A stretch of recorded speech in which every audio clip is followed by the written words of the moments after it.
Episodio número 3138.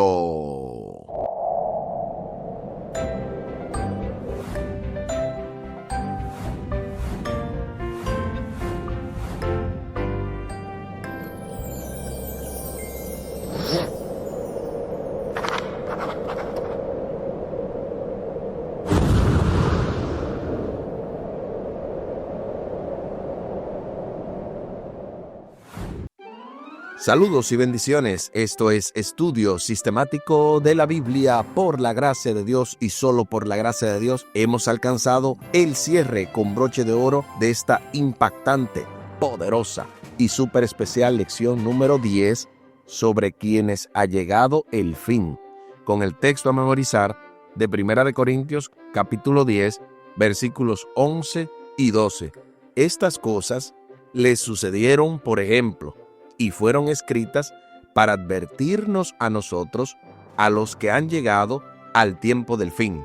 Así, el que piense estar firme, mire que no caiga. 1 Corintios capítulo 10, versículos 11 y 12. Esta semana de verdad que ha sido una gran bendición y qué bueno que una vez más podemos hacer como en cada cierre también el resumen. Esperen eso luego, ¿verdad?, de la parte que tiene que ver con la parte del viernes, pero luego y junto con eso, hoy vamos a tener el tercer comentario teológico del doctor y pastor Franklin Martí, y algunos se habrán preguntado, ¿verdad?, ¿qué pasó? ¿Qué faltó esto? Bueno, hoy cumplimos con esa parte y será de gran bendición porque precisamente va a comentar algo que vamos a compartir a continuación, y también al final del programa estaremos compartiendo la vía de contacto de este ministerio Audios de Bendición con Omar Medina y cómo pueden comunicarse con nosotros. Recuerden que también deben y le convendría ir al contenido de Esperanza TV, esperanzatv.net, y cada viernes ellos suben nuevo contenido, en este caso también el contenido que se produce de Prueba Siendo Fiel. Es un contenido maravilloso. Es el equivalente de Probat y Bet en Interamérica.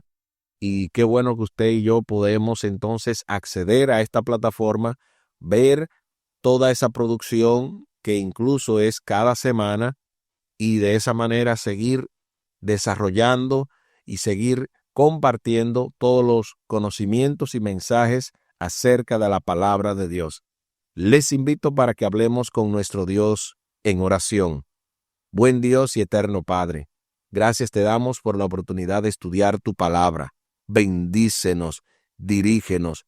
Sé tú, oh Dios, el que impartas esta lección por medio de tu palabra, y que de esa manera podamos extraer el mensaje, y si hay algo que no hemos aprendido, que lo podamos aprender hoy.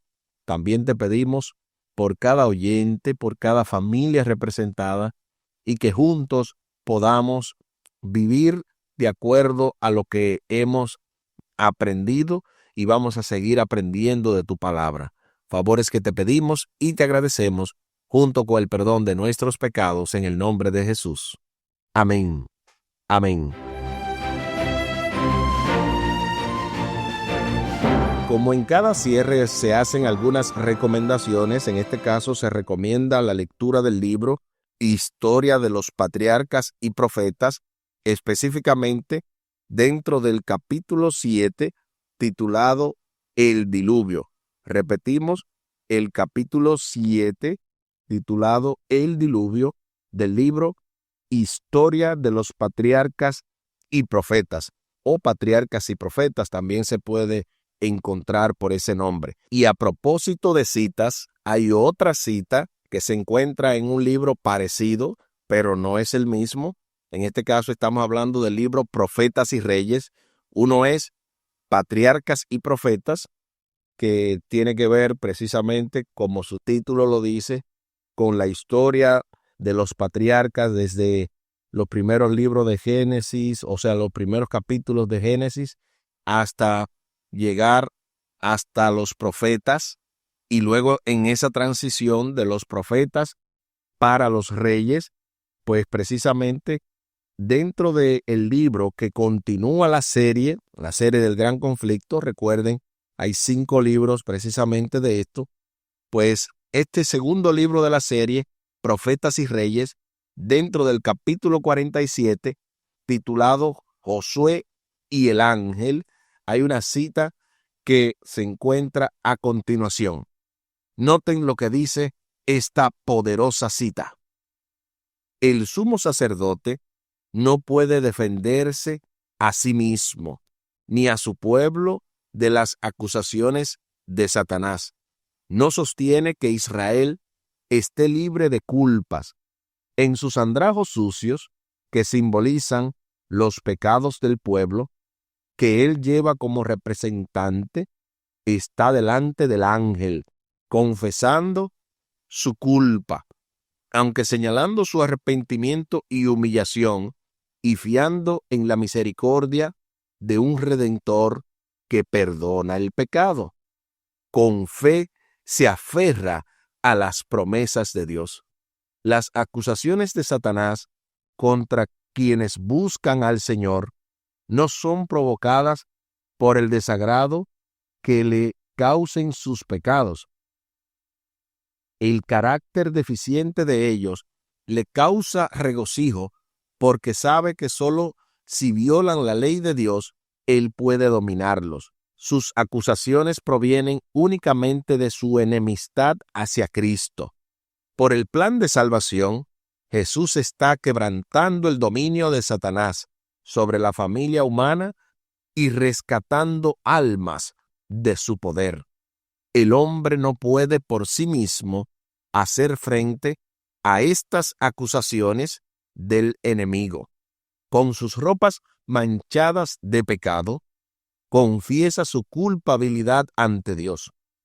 Pero Jesús, nuestro abogado, presenta una súplica eficaz en favor de todos los que mediante el arrepentimiento y la fe le han confiado la guarda de sus almas. Intercede por su causa y vence a su acusador con los poderosos argumentos del Calvario. Su perfecta obediencia a la ley de Dios le ha dado toda potestad en el cielo y en la tierra, y él solicita a su Padre misericordia y reconciliación para el hombre culpable. Del libro Profetas y Reyes, dentro del capítulo 47, Josué y el ángel. Y es que con una cita como esta, al menos hay que comentar quizá párrafo por párrafo, porque fueron 3 párrafos corridos. El primer párrafo tiene que ver con que el sumo sacerdote no puede defenderse a sí mismo. O sea, en este caso Josué, que estaba delante de Dios, tal y como lo dice el libro de Zacarías, no podía defenderse. Él está manchado por todos los pecados a lo cual él representa. Estamos hablando del hombre comunidad, de un representante del pueblo que es precisamente un sumo sacerdote en este caso. Las acusaciones de Satanás en el segundo párrafo mencionan que no son provocadas por cualquier cosa, sino por los pecados que traen enemistad. Pero el plan de salvación es el que quebranta el dominio de Satanás. Jesús es el que rescata las almas de su poder. Y la tercera parte, en vez de comentarla yo únicamente, vamos a escuchar el poderoso comentario teológico del doctor y pastor Franklin Martí, el cual tiene que ver precisamente con todo esto que estamos mencionando, pero específicamente va a hablar acerca de aprendiendo la lección. ¿Qué lección?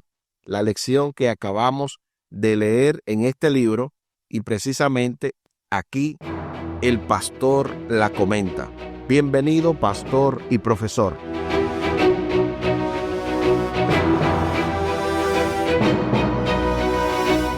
Uno de los problemas principales que nosotros tenemos como seres humanos es que cuando Satanás nos pone conversación, nosotros respondemos. Cuando Él nos acusa, nosotros queremos defendernos.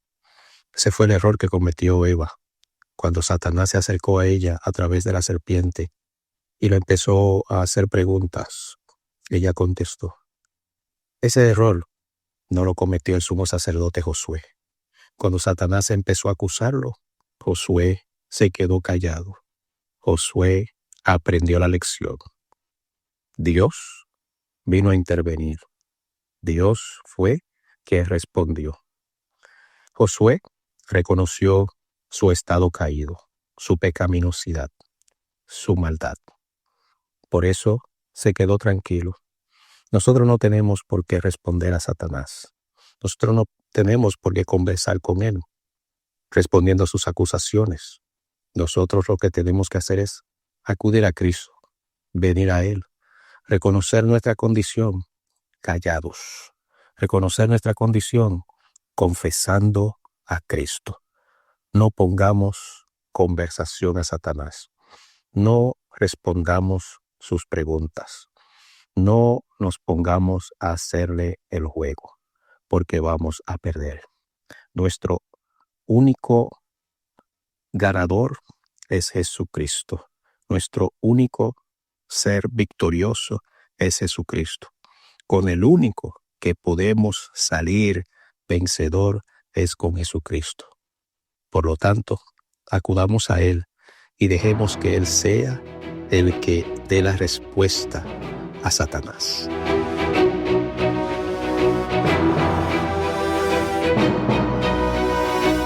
Gloria sea a nuestro Dios. Muchísimas gracias, pastor, por este tremendo comentario de no argumentar en contra de las acusaciones de Satanás, que es precisamente lo que tiene que ver especialmente esta tercera parte de la cita, este tercer párrafo, de que el hombre no puede hacer por sí mismo frente a las acusaciones del enemigo. Y precisamente sumamente interesante el hecho de que el sumo sacerdote Josué no respondió con las conversaciones con Satanás, sino que dejó que Dios limpiara su pecado. Muy de acuerdo que con el único que podemos salir vencedores es con Jesucristo. Y debemos dejar, como usted dice, que Él venza y luche por nosotros. Yo creo que con esta parte ya estamos listos para ir a las preguntas y luego de las preguntas a nuestro repaso acostumbrado. La primera pregunta es, Jesús dijo a sus discípulos que debían permanecer en el mundo sin pertenecer a éste. Se nos invita a leer Juan capítulo 15, versículo 19 y Juan capítulo 17, los versículos 14 al 16, para responder entonces a la pregunta, ¿cómo equilibrarnos nuestra responsabilidad de alcanzar al mundo con la necesidad de mantenernos sin mancha de él? También se nos recomienda complementar este estudio con lo que dice Santiago capítulo 1, versículo 27. Acompáñame a la lectura de la santa palabra de Dios. La primera parte del texto se encuentra en Juan capítulo 15 y el versículo 19. Si fuerais del mundo, el mundo amaría lo suyo, pero porque no sois del mundo, antes yo os elegí del mundo, por eso el mundo os aborrece. Ahí está lo que dice Juan capítulo 15 y el versículo 19. Ahora veamos Juan 17, del 14 al 16. Yo les he dado tu palabra, y el mundo los aborreció, porque no son del mundo, como tampoco yo soy del mundo. No ruego que los quites del mundo, sino que los guardes del mal. No son del mundo, como tampoco yo soy del mundo. Ahí está lo que dice Juan capítulo 17, los versículos del 14 al 16. Veamos entonces, para ir respondiendo a la pregunta, lo que dice Santiago 1, 27. La religión pura y sin mácula delante de Dios el Padre es esta: visitar a los huérfanos y a las viudas en sus tribulaciones y guardarse sin mancha del mundo. Ahí está lo que dice Santiago capítulo 1 y el versículo 27. Ahora sí, respondamos a la pregunta: ¿cómo equilibrarnos nuestra responsabilidad de alcanzar el mundo con la necesidad de mantenernos sin mancha de él? Sobre esta pregunta, aquí escribí: siempre ha habido una controversia en este punto del mundo. La realidad es que estamos en el mundo, pero no andamos como anda la gente que ha abandonado a Dios. También escribí aquí: nos manejamos diferentes, enfrentamos los desafíos de la vida de forma diferente, vivimos vidas diferentes y hasta nuestras facciones al morir son diferentes. El equilibrio está en Dios. No hay nadie que en algún momento no sufra de extremismo, pero lo bueno es que Dios nos ayuda a compartir con las personas del mundo y hasta disfrutar de muchas cosas que todavía no se han dañado en el mundo sin necesidad de contaminarnos con el mal. Eso escribí yo. ¿Qué escribiste tú? Y es que debemos de predicarle al mundo, procurando vivir un así dice Jehová, para que el mundo no nos predique a nosotros. Porque es muy fácil que tratando de ministrar, tratando de ayudar a la gente, incluso seamos a veces dañados por el mundo, especialmente por la maldad de los últimos días. El amor se enfría, hay tantas cosas envueltas, pero lo bueno es que el Señor es el que nos ayuda a mantener ese equilibrio para trabajar y alcanzar a los necesitados en el mundo sin contaminarnos con las cosas que el mundo ofrece.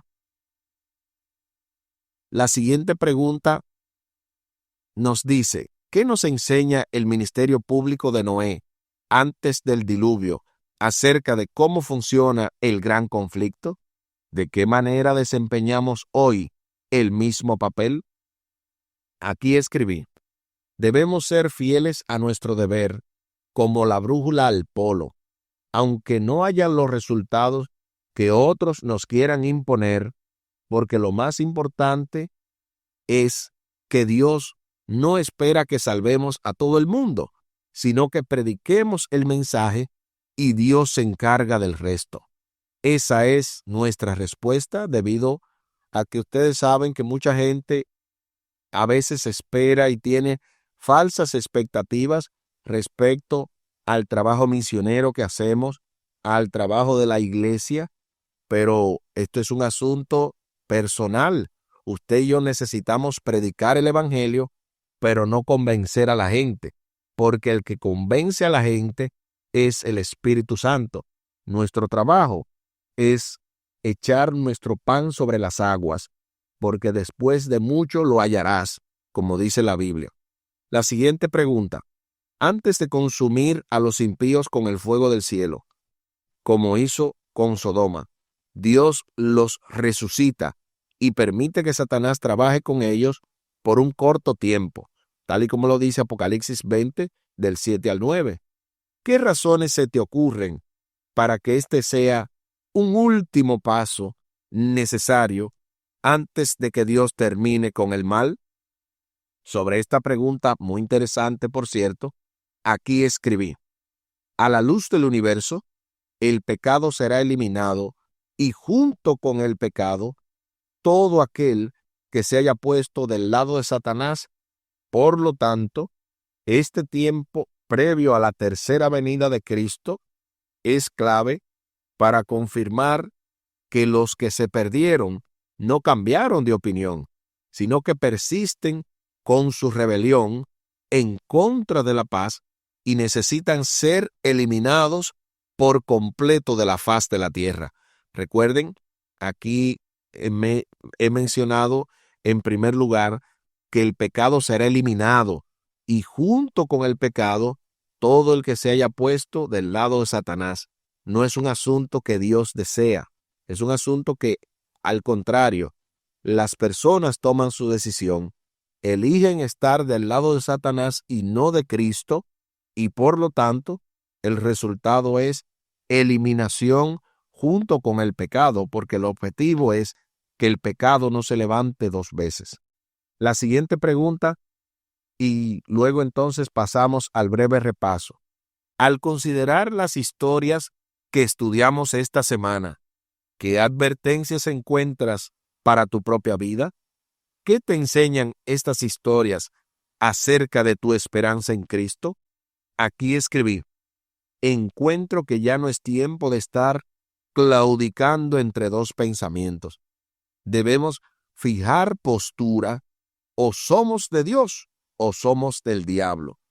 Eso escribí yo. ¿Qué escribiste tú? Y es que definitivamente ustedes ven, hay tanta gente que está entre dos aguas y a veces nosotros mismos sabemos que estamos en dos aguas y necesitamos ser confrontados con la palabra de Dios y entender que ya no es tiempo de eso. Si antes no era tiempo, ahora mucho menos, porque estamos viviendo en los días finales. A continuación, entonces, el repaso de la semana.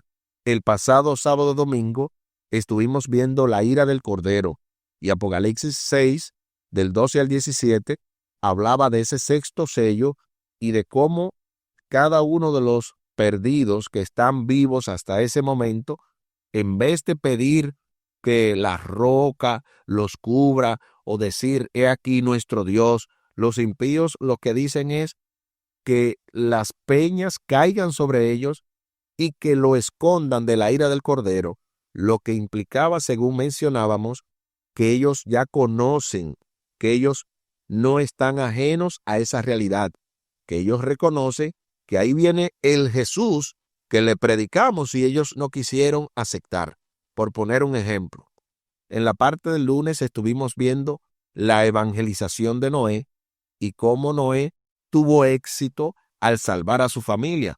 Yo mencionaba también el dato interesante que la misma Biblia, en Génesis capítulo 6, Dios dice específicamente que como la maldad era mucha, como ellos ya habían agotado la copa de la ira de Dios, en ese sentido, Dios le había profetizado que solamente sus días serían 120 años, y específicamente lo dice el versículo 3 de Génesis capítulo 6, y cómo precisamente el objetivo desde un principio era salvar a Noé y a su familia. Para aquellos que dicen que Noé en ese sentido fue el predicador menos exitoso, yo diría que fue uno de los más exitosos porque salvó todo el grupo que se le dijo que salvara. También en la parte del martes estuvimos viendo la historia de Sodoma y Gomorra y cómo los israelitas y otras naciones circundantes debían de ver esos ejemplos como advertencias de que lo mismo que ocurrió con Sodoma y Gomorra va a suceder, y este paralelismo pues tenía que ver también con nuestra historia actual.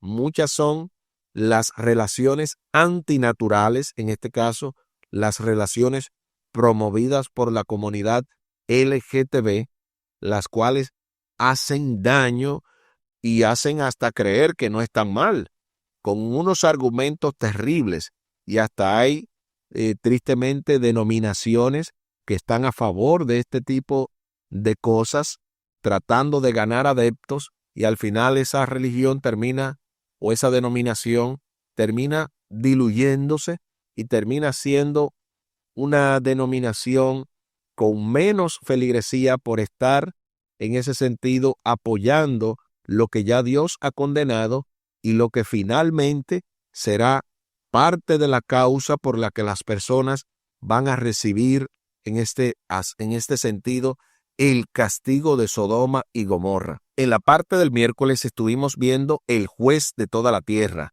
y ahí entramos en una parte interesante donde Génesis capítulo 18 narra un poco del carácter de Dios cuando se encuentra con Abraham y en vez de que le dijera, Abraham, yo no tengo que darte explicaciones porque tú eres un ser creado, Dios en ese sentido revela a su siervo, a su profeta, lo que ha de acontecer, tal y como lo dice Amós 3:7, y le da en ese sentido la oportunidad a Abraham que interceda por el pueblo de Sodoma y Gomorra, pero finalmente solamente se salva Lot y su familia, o en este caso Lot y 2 de sus hijas, porque no había justo, pero la misericordia se extendió a esas 3 personas. En la parte del jueves estuvimos viendo el juicio previo al advenimiento y cómo este juicio investigador tiene que ver con un elemento neurálgico. Cristo va a borrar todos los registros de pecados, va a limpiar ese registro de cada uno de nosotros y de cada uno de los salvados de todas las edades, para que de esa manera estemos limpios delante de Dios, para que de esa manera este veredicto final del que hoy es nuestro abogado y mañana será el juez, sea positivo, sea de redención y de salvación para cada uno de nosotros. Aquí el tiempo se acabó.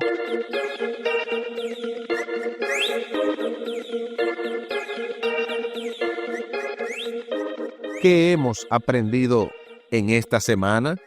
Hemos aprendido que sobre quienes ha llegado el fin, que precisamente somos nosotros, estas cosas nos advierten. Estamos hablando del juicio, estamos hablando de lo que pasó con Noé, estamos hablando de Sodoma y Gomorra, de todas esas historias que tienen que ver con nosotros, porque todo será como en los días de Noé.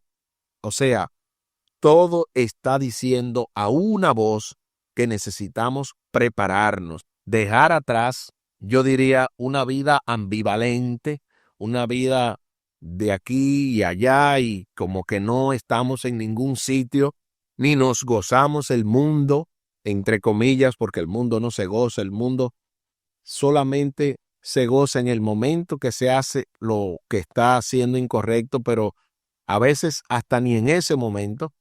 Pero ustedes saben la comparación. Hay gente que ni se goza el mundo, ni tampoco se goza la iglesia. Ha llegado el momento de que usted se goce en el Señor y de que cada uno de nosotros vivamos en ese sentido una vida completamente consagrada a nuestro Dios, porque sobre nosotros ha llegado el fin. Y el que piense estar firme, mire que no caiga. Les invito para que hablemos con nuestro Dios en oración.